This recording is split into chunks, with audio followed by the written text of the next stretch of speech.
2019 বিশ্বকাপ থেকে কি পাকিস্তানকে নির্বাসনে পাঠানো সম্ভব? ব্যাখ্যা দিলেন সৌরভ গাঙ্গুলী।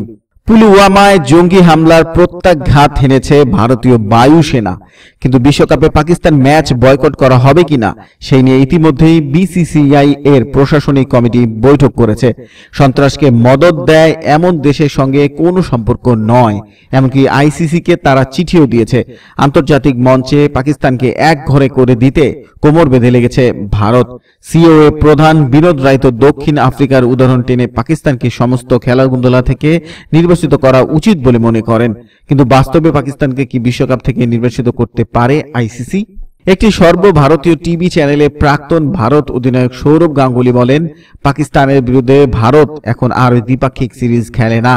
ভারত পাকিস্তান শেষ দ্বিপাক্ষিক সিরিজ খেলেছে 2006 সালে, কিন্তু পাকিস্তানকে বিশ্বকাপের আসর বা আন্তর্জাতিক ক্রিকেট থেকে নির্বাসিত করার যে চেষ্টা, সেটা কতটা সফল হবে তা নিয়ে আমার সন্দেহ রয়েছে, কারণ এটা খুব বড় ব্যাপার।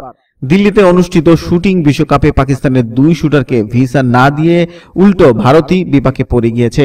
2 পাক শুটারকে ভিসা না দেওয়ায় ভবিষ্যতে আইওসি এর অধীনে থাকা কোনো মেগা ইভেন্টের আয়োজন করতে পারবে না ভারত। সৌরভ বলেন, দ্বিপাক্ষিক সিরিজ বন্ধ করতে পারে যে কোনো দেশ, সেটা তাদের ব্যাপার, কিন্তু অন্য কোনো দেশকে নির্বাসিত করার বিষয়টি সেই সংশ্লিষ্ট খেলার নিয়ামক সংস্থার উপরই নির্ভর করবে। পাশাপাশি প্রশাসনিক দিক থেকে মহারাজের যুক্তি, আইসিসি আলাদা একটি প্রতিষ্ঠান, বিশ্বকাপ সম্পূর্ণ আলাদা একটি প্রতিযোগিতা, এটা কোনো দ্বিপাক্ষিক সিরিজ নয়। আমার মনে হয় পাকিস্তানকে বিশ্বকাপ বা আন্তর্জাতিক ক্রিকেট থেকে বাতিল করা সম্ভব নয়, যদিও বিশ্বকাপের এখনো অনেক দেরি আছে, কিন্তু ভারত বা ভারত সরকারের পক্ষে আইসিসিতে গিয়ে পাকিস্তানকে নির্বাসিত করার দাবি জানানোর বিষয়টি খুব কঠিন হবে। অর্থাৎ ভারতের দাবি মেনে পাকিস্তানকে বিশ্বকাপ থেকে নির্বাসিত করাটা সহজ নয়, সেটাই মেনে নিচ্ছেন মহারাজ। এদিকে পাকিস্তানকে কোণঠাসা করতে বিশেষ ভাবনা বোর্ডের।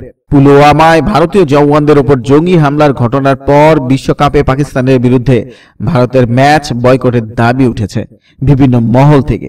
16 জুন ম্যানচেস্টারে বিশ্বকাপের ম্যাচে পাকিস্তানের বিরুদ্ধে ভারত দল নামাবে কিনা চূড়ান্ত সিদ্ধান্ত এখনো সরকার ও বোর্ডের কোর্টে। এবার পাকিস্তানকে কোণঠাসা করতে এবার আরো কড়া পদক্ষেপের ভাবনায় বিসিসিআই। বোর্ড কঠোর সিদ্ধান্ত নিলে পুলওয়ামা হামলায় প্রভাব পড়তে পারে আইপিএলে। কাশ্মীরের জঙ্গি হামলার পর বিদেশি ক্রিকেটারদের পাকিস্তানের ক্রিকেট লিগে অংশগ্রহণের হ্রাস টানতে চায় ভারতীয় ক্রিকেট বোর্ড। ভারতের $1 মিলিয়ন ক্রিকেট লিগ আইপিএল শেষ এক দশকে দারুণ জনপ্রিয় হয়েছে। ভারতের ক্রিকেট লিগে খেলতে মুখিয়ে থাকেন দেশ বিদেশের ক্রিকেটাররা। আইপিএলে খেলতে চাইলে সেক্ষেত্রে পিএসএল বয়কট করার জন্য ক্রিকেটারদের কাছে আবেদন জানানোর ভাবনা বোর্ডের। তবে পুরো পরিকল্পনাই এখন আলোচনা স্তরে। জানা গিয়েছে এই নিয়ে বোর্ডের অন্তরের বৈঠক হয়েছে। বিষয়টি নিয়ে অবশ্য কোনো সিদ্ধান্তে সিলমোহর দেয়নি বোর্ড।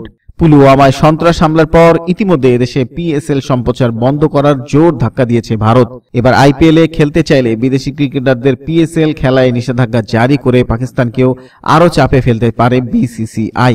সেক্ষেত্রে আইপিএল ফ্র্যাঞ্চাইজিসগুলোর সঙ্গে এই নিয়ে আলোচনা করতে পারে বিসিসিআই। এখনো অবশ্য এই নিয়ে ভারতীয় বোর্ড কোনো সিদ্ধান্তে আসতে পারেনি। আইপিএল এর পাশাপাশি পাকিস্তান সুপার লিগে খেলেন AB de Villiers, Dwayne Bravo, Sunil Narine, Carlos Brathwaite, Colin ইনগ্রামের মতো মার্কি ক্রিকেটাররা। সেক্ষেত্রে ফ্র্যাঞ্চাইজিসগুলি এই ক্রিকেটারদের আইপিএল এ নিলামের মাধ্যমে দলে নেয়। সে কারণে পিএসএল এ খেলা নিয়ে ক্রিকেটারদের উপর সরাসরি চাপ বাড়ানোর পথ নেই বোর্ডের। ফ্র্যাঞ্চাইজিসদের মাধ্যমেই সেই পথে হাঁটতে পারে বোর্ড। পুরো বিষয়টি অবশ্য এখন আলোচনার স্তরে। কঠোর সিদ্ধান্ত নিলে আইপিএল বা পিএসএল এর বিদেশি ক্রিকেটারদের কোনো একটি লিগ বেছে নিতে হবে। বোর্ডের বৈঠকে এই আলোচনা নিয়ে ক্রিকেট মহলে জল্পনা তুঙ্গে। প্রিয় দর্শক, এতক্ষণ আমাদের সাথে থাকার জন্য ধন্যবাদ। আমাদের ভিডিওটি ভালো লাগলে একটি লাইক দিন, বন্ধুদের সাথে শেয়ার করুন, আমাদের চ্যানেলটি সাবস্ক্রাইব করে আমাদের সঙ্গেই থাকুন। ধন্যবাদ।